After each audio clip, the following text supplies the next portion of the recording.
चाहे यहाँ की सरकार हो या वहाँ की सरकार, जो भी मजदूर अगर वहाँ सहमे हुए हैं या डरे हुए हैं, देश में कोई भी कहीं भी आ सकता है, जा सकता है। कौन क्या बोलता है नहीं बोलता इससे हम लोगों को मतलब नहीं। इसके अलावा भी बात होगी तो सरकार जो है इसको टॉलरेट नहीं करेगी। हम सबका मुल्क है, ये देश हम सबों का देश है। वर्कर्स जो आ रहे हैं वहाँ एक बार टीम को जाने दीजिए, टीम गई है। जब टीम गई है, जो रिपोर्ट होगा उसके आधार पर जो है अग्रसर कार्रवाई की जाएगी। तो उसमें क्या है, हमने तो उस समय भी विधानसभा में ये कहा था कि उस समय भी पूर्व में डीजीपी का जो बयान था वो हमने वहाँ का पढ़ के भी सुना दिया था विधानसभा में, और ये भी विपक्ष को कहा था कि अगर कोई इसके अलावा भी बात होगी तो सरकार जो है इसको टॉलरेट नहीं करेगी, चाहे यहाँ की सरकार हो या वहाँ की सरकार हो।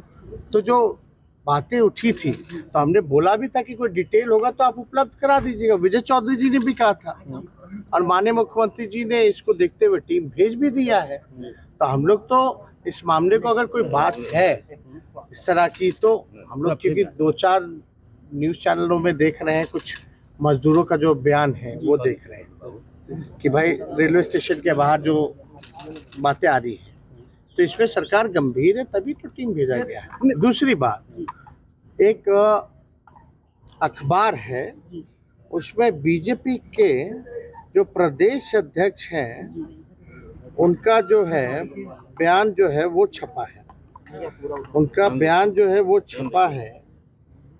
तो उसमें ये कहा गया है उस बयान में कि जो बीजेपी के बिहार प्रदेश अध्यक्ष है उन्होंने वहाँ के प्रदेश अध्यक्ष को फोन किया और वो प्रदेश अध्यक्ष जो बीजेपी के हैं उन्होंने कहा है कि ऐसी कोई घटना वहाँ नहीं हुई है, और ये बात जो है बीजेपी के प्रदेश अध्यक्ष को बताई गई है। हालांकि फिर भी कौन क्या बोलता है नहीं बोलता इससे हम लोगों को मतलब नहीं है, लेकिन सच्चाई क्या है, सच्चाई को पता करते हुए जो है हम सभी लोग जो है, हमारी सरकार माननीय मुख्यमंत्री जी ने टीम को भेजा है। जब सच्चाई सामने आ जाएगी तो अग्रसर जो है कार्रवाई की जाएगी।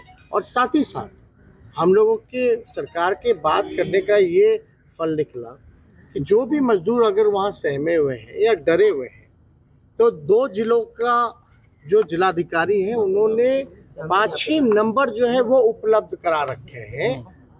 कोई भी अगर कोई फंसा है कहीं तो इमीडिएटली जो है उस नंबर पे कांटेक्ट करके जो है अपनी बात को रख सकता है। तो सरकार वहाँ की जो है करवाई। देखिए, बिहार के लोग वापस जा सकते हैं तमिलनाडु, अभी तो ठीक है, होली का त्योहार है, वो आ रहे हैं, वापस क्या वो जा सकते हैं? नहीं, क्यों नहीं, एकदम जाना चाहिए। और हम तो कहेंगे देश में कोई भी कहीं भी आ सकता है, जा सकता है। अब यही हम सवाल उल्टा हम फेर के पूछे कि तमिलनाडु के लोग अगर यहाँ आना चाहे, देखो कोई एक अगर गलती करेगा तो पूरा राज्य दोषी कैसे हो सकता है? अगर बिहार में कोई एक आदमी अगर कोई गलती करेगा तो बिहार दोषी नहीं ना होगा। तो देखिए, ये मुल्क हम सबका मुल्क है, ये देश हम सबों का देश है, हम कहीं भी जा सकते हैं, कोई हमारे यहाँ भी आ सकता है, ये तो खूबसूरती है। लेकिन अगर कोई नोटोरियस अगर तमिलनाडु में अगर कोई इस तरह का काम कर रहा है तो हम लोग तो बार बार कहेंगे कि उस पर कठोर कार्रवाई वहाँ की सरकार को करना चाहिए। लेकिन फिर भी ये 2 राज्यों का मामला है तो इसमें भाई भारत सरकार का क्या काम कर रहे हैं लोग? भारत सरकार कहाँ कंसर्न आपको दिखे इस पूरे मामले में? भारत सरकार की भूमिका बनती है कि नहीं बनती? जब 2 राज्य में अगर कोई विवाद अगर कोई उत्पन्न हो रहा है, हुआ नहीं हुआ लेकिन बातें चल रही हैं, तो इसको सॉर्ट आउट करने के लिए कुछ तो स्टेप उठाना चाहिए ना। हम लोग तो टीम भेज रहे हैं, सारा चीज हो रहा है, लेकिन इस तरह का देखिए हम बार बार कहेंगे, कोई भी कहीं भी इस देश में रह करके अगर घृणा फैलाने का काम करेगा, समाज को बांटने का प्रयास करेगा, तो इनसे आपको सावधान रहना। बीजेपी के सोशल मीडिया अकाउंट पर कार्रवाई हुई है, तमिलनाडु पुलिस ने सोशल मीडिया अकाउंट पर उनकी कार्रवाई की है, कैसे देखते हैं आप? देखिए, हमने पहले बोला कि तमिलनाडु पुलिस का मानना ये है कि वहाँ ऐसी घटना नहीं हुई। हम अपने तरफ से नहीं कह रहे, हमने जो विधानसभा में भी कहा वो यही बात है कि जो डीजीपी का जो बयान है वो हम नहीं मानते। बीजेपी और कई ऐसे वीडियो जो हम लोगों के समक्ष आए हैं, हमने भी देखी है, इसलिए हम लोगों ने टीम भेजा है।